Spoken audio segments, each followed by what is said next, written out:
gaur.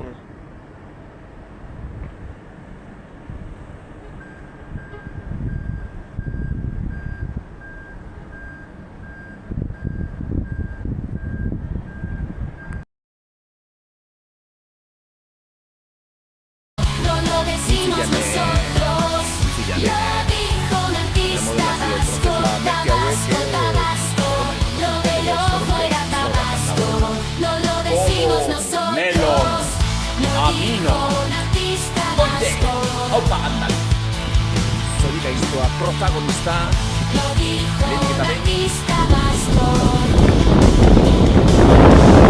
Jatza!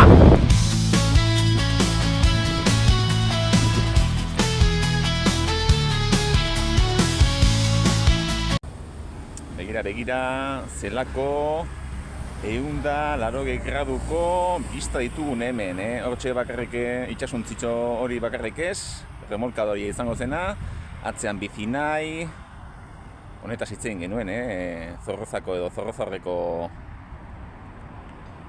irla berri horretaz jardun genuenean, antxe, puntan atzean, alde batetik eretza antxe pikotxo bat dago, mendiak, Trianoko mendiak, hemen txekaiku, ahor, antxe, errontegi zubila, eta esan beharra dago eguzkiak tapatzen dian bitartean, edo baino lehenago, hementxe hasi zela dena, Bueno, hortxe, atzean, kotxak eta igarotzen direne zubi hori, justun dago, bateke ezagutu nau, justun dago Galindo ibaiaren, Galindo ibaia zeharkatzen du, eta Galindo ibaiaren tartean, eta hortxe, Nerbioi ibaiaren tartean, sortu zen Euskal Herriko siderurgia handia, Hortxe, esparkatu, Labegako punta horretan, Barakaldon, Altos Hornos de Bilbao, Ibarra nahiena, eta hementxe Sestaon, kaiku dagoen tokian edo hemengo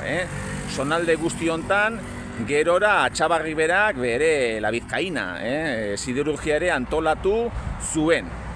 Eta, hementxe hasi ziren, gerora, Bilbao haundi egin duten negozio guzti horiek, Nola, azkenean mendietatik, berriz ere mendietatik, Ingalaterrara esportatzen zen burni guzti hori, gerora handik urte batzuetara, hementxe, altzairutan bihurtzen hasi zirela. Eta hortik esaten dute lehen esan dudan bezala, hasten da siderurgiaren historia. Metalurgia egia da, esan dezakegula, aspaldidanik zetorrela, kontutan hartu, Gipuzkoako eta Euskal Herriko ola guztietan erabiltzen zan mea, hemengoa zela, Trianokoa, beraz, ojo, cuidao!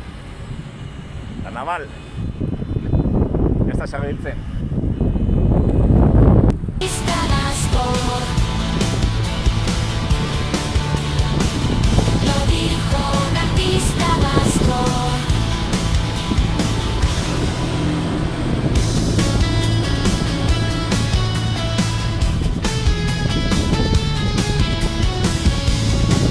Hortxeatzean duzuena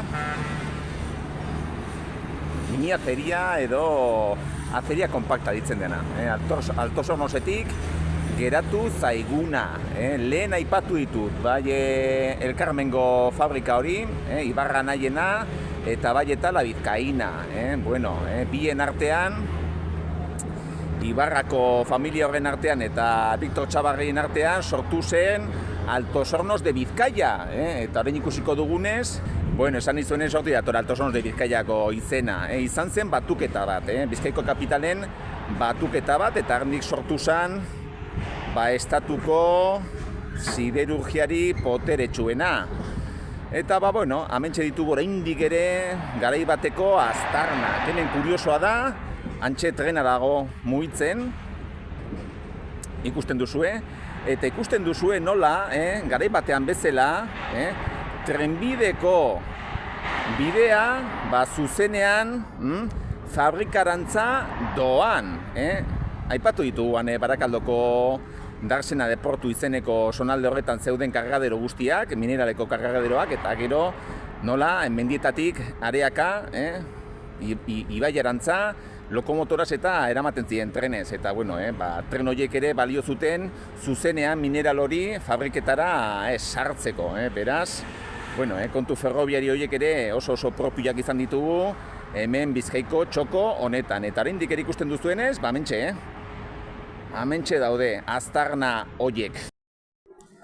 Talentxoak ez dut aipatu, baina ikusten duzu hori pasalela kontu hoi, gasodutoak ere bazituena, gasa eta bideratzeko, baina hori gari baten, hortxe behan dago Leiberiako tren estazioa. Gaur egunean noski hor tren gutxi geldituko dira, baina gari batean imagina dezakezue nola ezkerraldeko tren hori ona ekartzen zituela bai Barakaldoko, Santurtzi eta Portugaleteko langile guztiak, eta hemen pentsa dezakegu 80. hamarkada hortako lehenengo urteetan guztia buzo urdinez beteko zitzaigula, eta pasalela horretatik labe garaietara joango zirela lan egitera. Hementxe justu alboan, gaur egunean,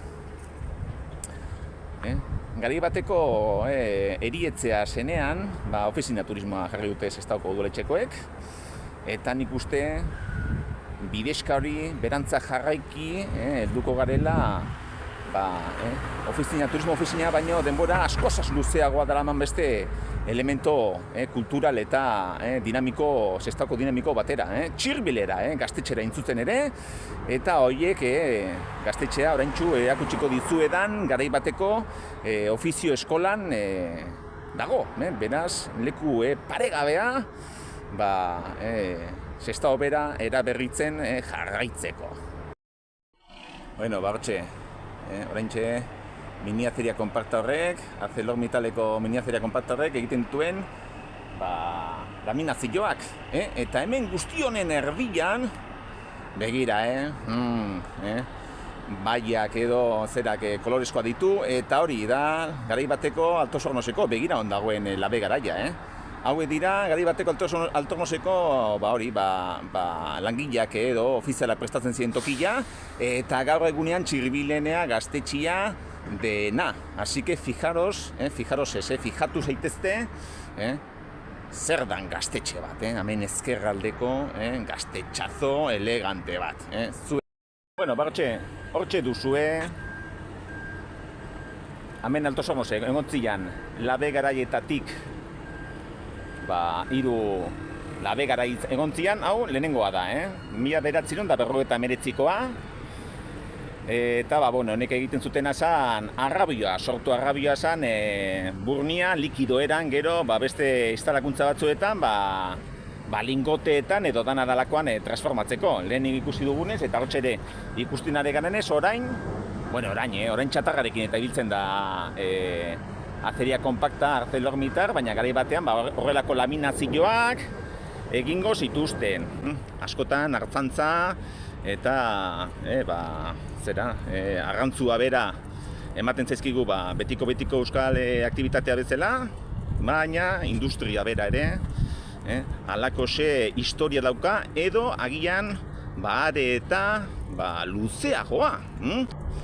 Hola guzti horiek, bai Gipuzkoakoak, bai Bizkaikoak erabiltzen zuten, ez arrabioa, baizik eta mea gozoa deitzen zena, labena dulce hori Trianoko mendietatik ateratzen zan. Eta gero Euskal Herri osora zabaldu, edo behintzat Bizkaia eta Gipuzko osora zabaldu, eta hortik ere datorkigu baita ere Euskal Herriko dinamizazioaren beste atal garrantzitsu bat, metalak egiten zituen bideaiek gerora Euskal Herriko txoko bazter guzti horiek elkar konektatzeko bali izan zutelako, eta noski ere gerora herria bera edo zonaldea bera korpuzteko, eta hortik gure ustezko limite geografiko horiek sortzen hasteko, gerora 19. mende azken hortan, euskal nazionalismoak, jaio berria zan PNV ark, beretzat errebindikatu zuena. Beraz, kontuz, histori guzti horiek metalean eta metalak sortutako bideetan ere badutelako bereien jaiotza.